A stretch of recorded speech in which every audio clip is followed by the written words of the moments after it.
What's up, everybody? This is your boy, the Dread Man, representing WWG, the Wrestle with Greatness podcast. Let's get right into it. Now, WrestleMania is in just 8 short weeks, and there's a lot of questions that we don't know the answers to yet. Like, what is Paul Heyman's favorite to CM Punk? Who attacked Jade Cargill? What is The Rock's role in this year's WrestleMania, if he has any? Now, we've got a little bit more clarity on those things, but I guess it'll unfold in the coming weeks. And by the way, our prediction for Elimination Chamber is coming up at the end of the week, so stay tuned for that. Well, let's get into the meat of potatoes of what happened on last night's episode of SmackDown. The final boss himself, The Rock, made a return, and he made Cody Rhodes an interesting proposition. He wants Cody Rhodes to be his champion. He's offering all the riches, all the gold in the world, and he can be on top of the company. He just has to sell out to The Rock and be his champion instead of their champion. And to be honest, even though we've sort of kind of seen this angle done before, I like where it could go. It could go in several different directions, and I'm all here for it.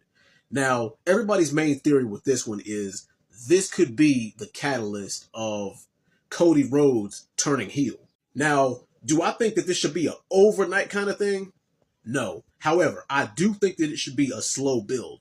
And to be honest, they could actually probably stretch this out all the way to WrestleMania 42. And I think Cody's decision is going to depend on the winner of the Elimination Chamber. If it's a heel, Cody's definitely turning The Rock down. But if it's a face, then he might consider it, because we've seen the whole face versus face thing at WrestleMania before, but they ended up ultimately turning heel and selling out the end. See WrestleMania 17, Rock versus Stone Cold. And if Roman Reigns versus Seth Rollins versus CM Punk doesn't happen, where could Roman Reigns fit into all of this? Like, if Cody turns down his proposition, would Roman Reigns be his plan B?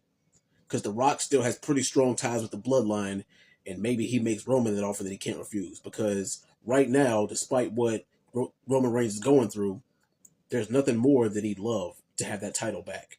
Or they could do a complete 180 and stretch this out to next year's WrestleMania, where we could possibly see a face Roman Reigns versus a heel Cody Rhodes.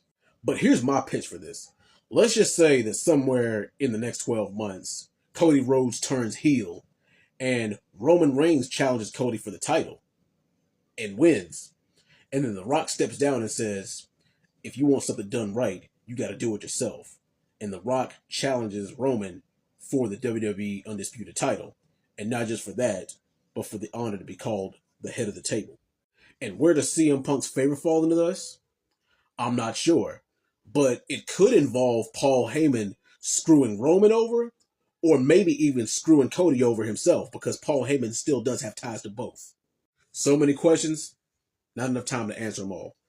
But you guys let me know what you think. How is the road to WrestleMania going to heat up from here with what we know now with The Rock's proposition and with CM Punk's favor? Let me know. This has been the Dread Man with Wrestling Greatness Podcast. I'll see you guys soon. Peace out.